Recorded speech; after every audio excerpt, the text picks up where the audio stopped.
Policy में जो फेरबदल फिर पुनः करना पड़ा, दायरा बढ़ा था रिजर्वेशन का, वो तो अब हट गया है। ट्रांसफर पोस्टिंग का जो मुद्दा था सर, वो 30 तारीख के पहले हम लोग अप्रूव कर दें। 30 तारीख से पहले। नमस्कार, मेरा नाम आलोक है, आप लाइव स्टीज देख रहे हैं। देखिए, बड़ी खबर निकल के आ रही है। बिहार के शिक्षा मंत्री सुनील कुमार से हमने बातचीत की है। ट्रांसफर पोस्टिंग का जो मामला अटका हुआ था, उसे लेकर अब फैसला ले लिया गया है। कुछ दिन के अंदर ही उन्होंने कह दिया है हमसे खास बातचीत में 30 सितंबर से पहले, आज तारीख हुई 25 सितंबर, और शिक्षकों के जो ट्रांसफर पोस्टिंग का मामला था उसे लेकर फैसला हो जाना है, वो नीति तय हो जानी है। और अब शिक्षकों का इंतजार खत्म हुआ, 30 सितंबर से पहले वो फैसला हो जाएगा। इसके अलावा बीपीएससी के माध्यम से जो शिक्षकों की भर्ती होनी थी, टीआरई 3 की परीक्षा हो चुकी है, रिजल्ट में देरी हो रही है, उसमें क्या बात है, कब तक रिजल्ट जारी होगा, इसे लेकर भी शिक्षा मंत्री ने क्या कुछ कहा है, आपको सुनवाते हैं। बिहार के शिक्षा मंत्री सुनील कुमार जी हमारे साथ हैं। जिस तरह से बीपीएससी के माध्यम से शिक्षकों की भर्ती होनी थी, तीसरे फेज की परीक्षा हो चुकी है, उसका रिजल्ट नहीं आया है, कब तक ये आएगा, क्योंकि चौथे फेज की परीक्षा होनी है। हाँ, तो हम लोगों ने उनसे अनुरोध किया है कि जल्द से जल्द इसको निकाल दें। अब उनकी जो रिजल्ट, जो एग्ज़ाम्स उन्होंने किए हैं, चूँकि रिजर्वेशन पॉलिसी में जो फेरबदल फिर पुनः करना पड़ा, जो हाँ, तो उसके बाद जो दायरा बढ़ा था रिजर्वेशन का, वो तो अब हट गया है। सुप्रीम कोर्ट के, हाई कोर्ट के आदेश थे और सुप्रीम कोर्ट में सरकार गई है अपील में।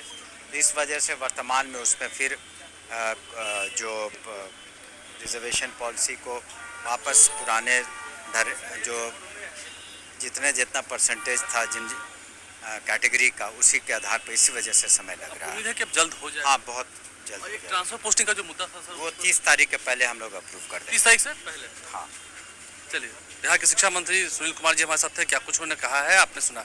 तो बिहार के शिक्षा मंत्री सुनील कुमार ने हमसे बातचीत में क्या कहा है हमने आपको बताया है।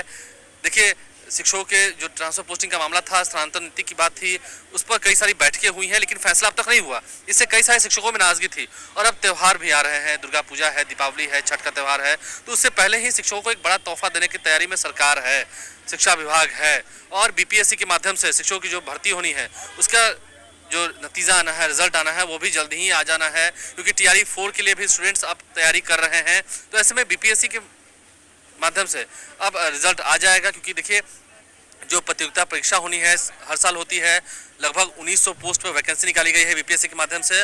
और अब जब शिक्षकों का इंतजार है, अगर शिक्षकों का रिजल्ट निकल जाएगा तो फिर कंपटीशन थोड़ा और हल्का होगा, क्योंकि फिर जो लोग नहीं चुने जाएंगे, क्योंकि पुराने ही रिजर्वेशन पॉलिसी पर शिक्षकों की बहाली होनी है। ओल्ड जो रिजर्वेशन पॉलिसी है, पुराने रिजर्वेशन पॉलिसी पर शिक्षकों की बहाली होनी है। सुप्रीम कोर्ट में बिहार सरकार गई है, क्योंकि आरक्षण का जो दायरा बढ़ाया गया था उसे हाईकोर्ट ने रद्द कर दिया था। अब देखना होगा सुप्रीम कोर्ट इस पर क्या फैसला लेता है। सरकार तो प्रयासरत है, लेकिन अब बीपीएससी के तमाम जितने छात्र हैं उनके लिए खुशखबरी है, रिजल्ट जल्द तैयार होना है। देरी क्यों हुई है उसकी वजह भी शिक्षा मंत्री ने बताई है। आप लाइव स्ट्रीम से बने हैं, हमारे चैनल को सब्सक्राइब कर लें, साथ साथ फेसबुक पेज भी लाइक करें। धन्यवाद।